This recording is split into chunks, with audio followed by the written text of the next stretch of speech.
ನಮಸ್ಕಾರ. ನಾವೆಲ್ಲರೂ ಚಿಕ್ಕವರಿದ್ದಾಗ ತೋಳ ಬಂತು ತೋಳ ಕಥೆಯನ್ನ ಕೇಳಿದ್ವಿ ಅಲ್ವಾ?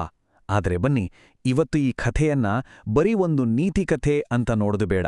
ಬದಲಾಗಿ ನಮ್ಮ ಜೀವನದಲ್ಲಿ ನಂಬಿಕೆ ಅನ್ನೋದು ಎಷ್ಟು ಮುಖ್ಯ ಅಂತ ಅರ್ಥ ಮಾಡ್ಕೊಳ್ಳೋಕ್ಕೆ ಇದನ್ನ ಒಂದು ಕೇಸ್ ಸ್ಟಡಿಯಾಗಿ ನೋಡೋಣ.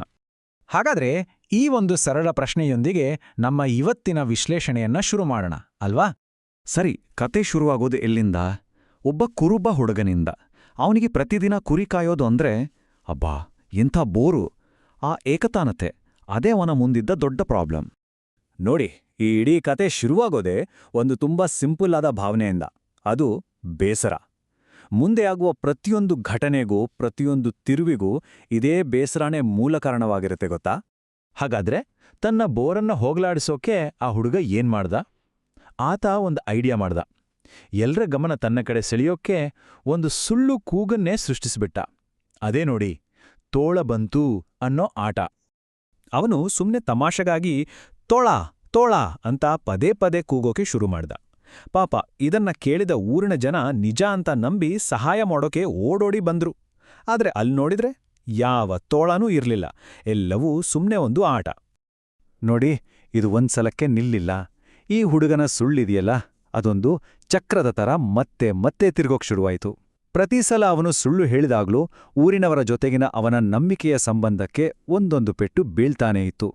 ಇದೇ ವಂಚನೆಯ ಚಕ್ರ ಅವನ ವಿಶ್ವಾಸಾರ್ಹತೆಯನ್ನ ದಿನೇ ದಿನೇ ಕಡಿಮೆ ಮಾಡ್ತಾ ಬಂತು. ಈ ಕಥೆಯ ಅಸಲಿ ತಿರುಳೇ ವಿಶ್ವಾಸಾರ್ಹತೆ, ಅಂದ್ರೆ ಕ್ರೆಡಿಬಿಲಿಟಿ. ಯೋಚನೆ ಮಾಡಿ, ವಿಶ್ವಾಸಾರ್ಹತೆ ಅನ್ನೋದು ನಮ್ಮತ್ರ ಇರೋ ಒಂದು ದೊಡ್ಡ ಆಸ್ತಿ ಇದ್ದಾಗೆ. ಆದ್ರೆ ಆ ಹುಡುಗ ತಾನ್ ಹೇಳೋ ಪ್ರತಿ ಸುಳ್ಳಿನ ಜೊತೆಗೂ ತನಗೆ ಗೊತ್ತೇ ಇಲ್ದ ಹಾಗೆ ಈ ದೊಡ್ಡ ಆಸ್ತಿಯನ್ನ ಚೂರು ಚೂರಾಗಿ ಕಳ್ಕೊಳ್ತಾನೇ ಇದ್ದ. ಸರಿ, ಇಷ್ಟೊತ್ತು ಆಟ ಆಡಿದ್ದು ಸಾಕಾಯ್ತು. ಈಗ ನಿಜವಾಗ್ಲೂ ಅಪಾಯ ಎದುರಾದಾಗ ಏನಾಯ್ತು?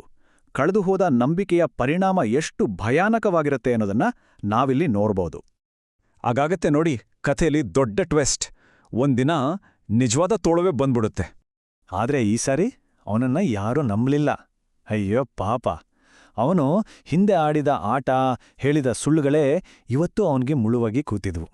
ಅವನು ಎಷ್ಟು ಗಟ್ಟಿಯಾಗಿ ಸಹಾಯಕ್ಕೆ ಕೂದಿದ್ರೂ ಯಾರೂ ಅವನ ಮಾತನ್ನ ನಂಬಲೇ ಇಲ್ಲ. ಯಾಕಂದ್ರೆ ಅವನು ಕಟ್ಟಿದ್ದ ಸಂವಹನದ ಸೇತುವೆ ಕುಸಿದೋಗಿತ್ತು. ಫಲಿತಾಂಶ ಏನಾಯ್ತು ಅಂತ ನಾವು ನೋಡೋದಾದ್ರೆ ಅದು ತುಂಬ ದುರಂತ.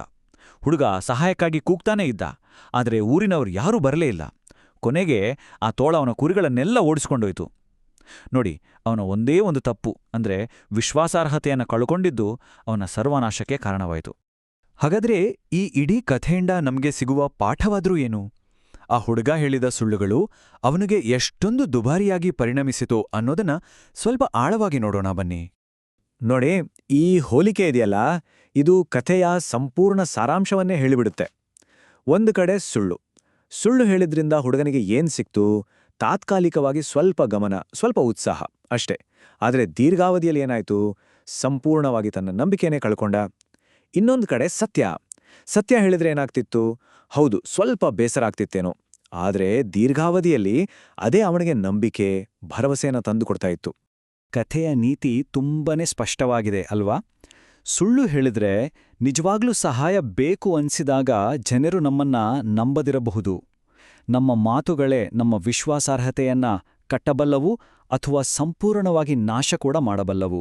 ಹಾಗಾದ್ರೆ ಒಂದು ಕ್ಷಣ ಯೋಚನೆ ಮಾಡಿ, ಈ ವಿಶ್ವಾಸಾರ್ಹತೆ ಅನ್ನೋದೊಂದು ಕರೆನ್ಸಿ, ಒಂದು ನಾಣ್ಯದ ತರಹ ಅಂತ ಅಂದ್ಕೊಂಡ್ರೆ ಅದನ್ನ ನಾವು ಹೇಗೆ ಗಳಿಸ್ತೀವಿ ಮತ್ತೆ ಹೇಗೆ ಖರ್ಚು ಮಾಡ್ತೀವಿ? ಈ ಕಥೆಯ ಪಾಠ ಆ ಕುರುಬ ಹುಡುಗನಿಗೆ ಮಾತ್ರ ಸೀಮಿತವಲ್ಲ ಅಲ್ವಾ? ಇದು ನಮ್ಮೆಲ್ಲರಿಗೂ ಅನ್ವಯಿಸುತ್ತೆ. ಇದರ ಬಗ್ಗೆ ಯೋಚನೆ ಮಾಡಬೇಕಾದ ಅವಶ್ಯಕತೆ ಇದೆ.